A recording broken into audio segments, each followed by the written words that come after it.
প্রিয় চাকরি প্রত্যাশী ভাই ও বোনেরা আসসালামু আলাইকুম। আশা করি সকলেই ভালো আছেন। ইতিমধ্যেই দেখতে পাচ্ছেন বাংলাদেশ পানি উন্নয়ন বোর্ডে নতুন একটি বিশাল নিয়োগ প্রকাশ হয়েছে।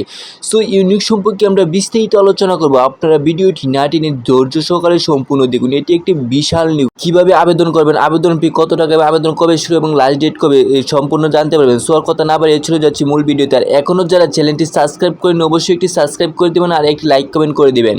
তো এখানে দেখতে পাচ্ছেন বাংলাদেশ পানি উন্নয়ন বোর্ড, তারপর দেওয়া হচ্ছে তত্ত্বাবধায়ক প্রকৌশলী, এর কার্যালয় মানব সম্পদ উন্নয়ন পরিদপ্তর, বাপাউরু, পানি ভবন, level 1, 72 green road, Dhaka 1205, phone নম্বর এটা আপনার দেওয়া হচ্ছে। এরপর আপনার নিয়োগটি প্রকাশ হয়েছে আপনার 17 আগস্ট 2025 খ্রিস্টাব্দে, 2 ভাদ্র 1432 বঙ্গাব্দে। এরপর নিচে দেওয়া হচ্ছে আপনার নিয়োগ বিজ্ঞপ্তি। বাংলাদেশ পানি উন্নয়ন বোর্ডে নিম্নবর্ণিত শূন্য পদে সরাসরি জনবল নিয়োগের লক্ষ্যে যোগ্যতাসম্পন্ন প্রকৃত বাংলাদেশ নাগরিকদের নিকট হতে অনলাইন দরখাস্ত করার জন্য আহ্বান করা হচ্ছে। অর্থাৎ আপনারা অনলাইন আবেদন ছাড়া আবেদন করতে পারবেন না। সো আবেদন লিঙ্ক আমরা অনলাইনে দিয়ে দিব। সো এটি আপনার একটি নিয়োগ, আপনার বিশাল একটি নিয়োগ প্রকাশ হয়েছে। সো এই নিয়োগ সম্পর্কে আপনার আরও বিস্তারিত জানতে আমাদের সাথেই থাকুন। এখানে আপনার একটা জব ক্যাটাগরিতে আপনার বিশাল একটি নিয়োগ প্রকাশ হয়েছে। সো এই নিয়োগ সম্পর্কে আমরা সবগুলো দেখবো। আপনার প্রথমে দেওয়া হচ্ছে আপনার ওয়ার্ক অ্যাসিস্ট্যান্ট, আপনার গেট হচ্ছে বেতন হচ্ছে আপনার 9,300 থেকে 22,490 টাকা আপনার 16তম গেটে। আপনার পদ সংখ্যা 468টি, বিশাল একটি নিয়োগ। সো আপনার এখানে শিক্ষাগত যোগ্যতা প্রয়োজন পড়বে কোনো স্বীকৃত বোর্ড হইতে উচ্চ মাধ্যমিক সার্টিফিকেট বা সমান পরীক্ষায় উত্তীর্ণ। তারপর দেওয়া হচ্ছে আপনার নির্মাণ কাজে ন্যূনতম 1 বছরের ও বাস্তব অভিজ্ঞতা থাকতে হবে। তারপর নিচে আপনার 2 নম্বরে দেওয়া হচ্ছে ইতিপূর্বে স্মারক নং এত এত এর তারিখে আপনার 28/6/2020 খ্রিস্টাব্দে মোতাবেক প্রকাশিত ওয়ার্ক অ্যাসিস্ট্যান্ট এর 125টি পদে নিয়োগের বিজ্ঞপ্তির বিপরীতে যারা আবেদন করেছেন তাদের পুনরায় আবেদন করা প্রয়োজন নেই। পূর্বের আবেদনকারী স্ব ইউজার আইডিতে আবেদন গৃহীত হওয়ার বিষয়টি নিশ্চিত হওয়ার জন্য অনুরোধ করা হলো। তারপর 3 নম্বরে দেওয়া হচ্ছে উপযুক্ত পদে নিয়োগের ক্ষেত্রে সময় বাংলাদেশ সরকার কর্তৃক জারিকৃত জনবল নিয়োগ সংক্রান্ত সকল বিধিবিধান অনুসরণ করা হবে। উক্ত পদে সরাসরি নিয়োগের ক্ষেত্রে জনপ্রশাসন মন্ত্রণালয়ের স্মারক নং এত এত তারিখ 23 জুলাই 2024 অনুযায়ী কোটা পদ্ধতি অনুসরণ করা হবে। 4 নম্বরে দেওয়া হচ্ছে আবেদন দাখিলের শেষ তারিখ 18 সেপ্টেম্বর 2025 খ্রিস্টাব্দে বিকাল 4 ঘটিকার পর্যন্ত, বৃহস্পতিবারে বিকাল 4 ঘটিকার পর্যন্ত। 5 নম্বরে দেওয়া হচ্ছে উল্লেখিত পদ সংখ্যা হ্রাস বা বৃদ্ধি হতে পারে। এক্ষেত্রে কর্তৃপক্ষের যে কোনো সিদ্ধান্ত চূড়ান্ত হিসাবে বিবেচিত হবে। কর্তৃপক্ষের প্রয়োজনীয় যে কোনো সকল দরখাস্ত বাতিল করার অধিকার সংরক্ষণ করেন। 6 নম্বরে দেওয়া হচ্ছে আগ্রহী প্রার্থীরা কেবলমাত্র অনলাইনে পূরণ করতে হবে বা দাখিল করতে হবে। শুধু আপনার অনলাইনে আবেদন করতে পারবেন। অনলাইনের মাধ্যমে পরীক্ষায় ফি বাবদ অপেরোধযোগ্য 100 টাকা পে আউট করতে হবে। এছাড়া নিচে কিছু তথ্য দেওয়া হচ্ছে, এগুলো দেখে নেবেন। তারপর 7 নম্বরে দেওয়া হচ্ছে অনলাইন আবেদনপত্র দাখিলের সময় চাহিদা সকল তথ্য নির্ভুল ও সততার সাথে পূরণ করতে হবে। দাখিলকৃত সকল তথ্য সঠিক এবং সত্য হিসাবে বিবেচিত করা হবে। এছাড়াও নিচে আরও কিছু দেওয়া আছে, আপনি এগুলো একটু 7 নম্বরে লাইনগুলো সবগুলো দেখে নেবেন। তারপর 8 নম্বরে দেওয়া হচ্ছে নারী প্রার্থীদের আবেদন করার জন্য উৎসাহিত করা হচ্ছে। অর্থাৎ আপনার নারীরা যারা আছেন তাদেরকে আবেদন করার জন্য উৎসাহিত করা হচ্ছে তারা। এরপরে দেওয়া হচ্ছে আপনার সাধারণ নির্দেশনাবলী। 1 নম্বরে দেওয়া হচ্ছে অনলাইন আবেদনপত্র পূরণ, দাখিল এবং পরীক্ষা ফি জমাদানের সময়সূচি। আপনার 18 সেপ্টেম্বর 2025 খ্রিস্টাব্দে বৃহস্পতিবার বিকাল 4 ঘটিকা পর্যন্ত আবেদন দাখিল এবং পরীক্ষা ফি জমা দেওয়া যাবে। প্রার্থীরা অনলাইন আবেদনপত্র দাখিলের শেষ তারিখের মধ্যে শিক্ষাগত যোগ্যতার চূড়ান্ত ফলাফল প্রাপ্ত প্রার্থীগণ কেবলমাত্র আবেদন করার জন্য যোগ্য। অ্যাপ্লাইড চূড়ান্ত ফলাফল প্রকাশিত হয়নি এর প্রার্থীগণ কোনোভাবে আবেদন করার যোগ্য নন। সো আপনি এটা ভালোভাবে বুঝে তারপর আবেদন করুন। সো আপনি ক্লিক করে পরবর্তী পৃষ্ঠায় চলে যাচ্ছি। এরপর 2 নম্বরে দেওয়া হচ্ছে আপনার বয়স সীমা। 1 আগস্ট 2025 খ্রিস্টাব্দের তারিখে আবেদনকারী বয়স 32 বছরের মধ্যে হতে হবে।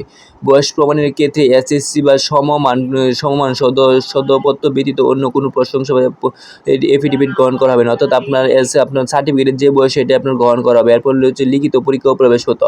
প্রাথমিকভাবে যোগ্য প্রার্থীদের নির্বাচনী লিখিত পরীক্ষায় অবতীর্ণ হতে হবে।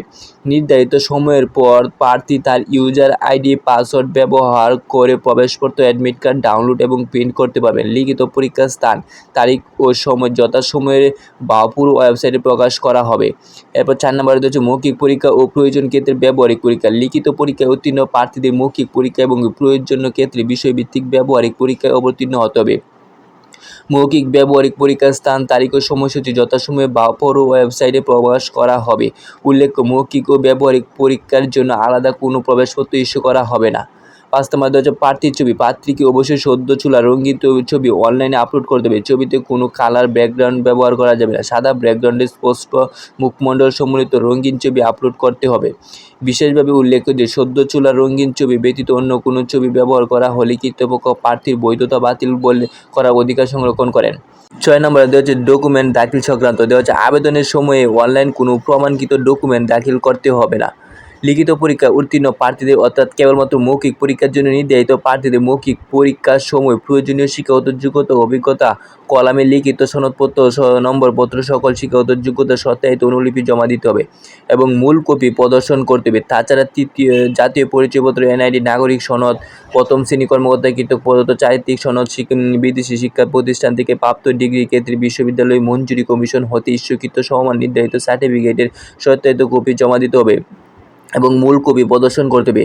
মুক্তিযুদ্ধ শহীদ মুক্তিযুদ্ধ বীরাঙ্গন সন্তানদের হিসেবে আবেদনকারীদের সংশ্লিষ্ট মুক্তিযুদ্ধ সংক্রান্ত যাবতীয় সনদপত্র অনুলিপি জমা দিতে হবে এবং মূল কপি প্রদর্শন করতে হবে। এছাড়াও ক্ষুদ্র নিগোষ্ঠী এবং শারীরিক প্রতিবন্ধী ও তৃতীয় লিঙ্গের প্রার্থীদের ক্ষেত্রে সংশ্লিষ্ট সনদপত্র অনুলিপি জমা দিতে হবে এবং মূল কপি প্রদর্শন করতে হবে। সো এখানে আপনার যে কাগজপত্র বলা হয়েছে এগুলো আপনার মৌখিক পরীক্ষার সময় জমা দিবেন এবং প্রদর্শন করবেন। তারপর 7 নম্বর ছাড়পত্র ও অনাপতিত্ব সংক্রান্ত সরকারি আধা সরকারি স্বাস্থ্যসহিত আধা স্বাস্থ্যসহিত প্রতিষ্ঠান বা স্বশাসিত ও সংবিধিবদ্ধ কর্তৃপক্ষ এবং বিভিন্ন কর্পোরেশন চাকরিরত কর্মকর্তা প্রার্থীদের ক্ষেত্রে নিয়োগকারী কর্তৃপক্ষের অফিসিয়ালি সিল স্বাক্ষর ও তারিখ সম্বলিত অনাপত্তিত গ্রহণ করার পর অনলাইনের মাধ্যমে আবেদন করতে হবে। প্রার্থীর উক্ত অনাপত্তিত সংরক্ষণ করবেন এবং মৌখিক পরীক্ষার সময় দাখিল করতে হবে। 8 নম্বরে দেওয়া হচ্ছে এই ডিভাইসে একই সময়ে একাধিক প্রার্থী লগ ইন করে আবেদন না করার পরামর্শ দেওয়া যাচ্ছে। এই ধরনের কার্যক্রমের কারণে আবেদন দাখিল বা পেমেন্ট সংক্রান্ত কোনো জটিলতার সম্মুখীন হলে কর্তৃপক্ষ দায়ী থাকবে না। 9 নম্বরে দেওয়া হচ্ছে শেষ তারিখ সময়ের জন্য অপেক্ষা না করে হাতে যথেষ্ট সময় নিয়ে রেজিস্ট্রেশন করতে এবং আবেদন দাখিলের সকল কার্যক্রম পেমেন্ট সহ সম্পূর্ণ করতে পরামর্শ দেওয়া যাচ্ছে। প্রয়োজনীয় অফিস চলাকালীন সময়ে হটলাইনের নাম্বার দেওয়া হচ্ছে, আপনি এই নাম্বারে যোগাযোগ করতে পারবেন। এছাড়া বাপাউর ও মহাপরিচালক মহোদয় অনুমোদিত এই নিয়োগটি বিজ্ঞপ্তি জারি করা হলো। সো নিচে আরও কিছু তথ্য দেওয়া আছে, এগুলো একটু আমরা দেখে নিই। সো এটা আবেদনের শেষ পৃষ্ঠা আপনারা ভালোভাবে দেখে তারপর আবেদন করার চেষ্টা করবেন। আর এখনও যারা চ্যানেলটি সাবস্ক্রাইব করেনি অবশ্যই একটি সাবস্ক্রাইব করে দেবেন আর একটি লাইক কমেন্ট করে দেবেন। সো পানি উন্নয়ন বোর্ডে এটি একটি আপনার বিশাল নিয়োগ বিজ্ঞপ্তি প্রকাশ হয়েছে আপনার 468টি পদে। সো এই নিয়োগে আপনার সকলে আবেদন করার জন্য যোগ্যতা সম্পন্ন সকলকে আবেদন করার জন্য আহ্বান করা হয়েছে। সো আর কথা না বাড়িয়ে আপনার ভিডিওটি শেষ করে দিচ্ছি। সকলেই ভালো থাকবেন। আসসালামু আলাইকুম।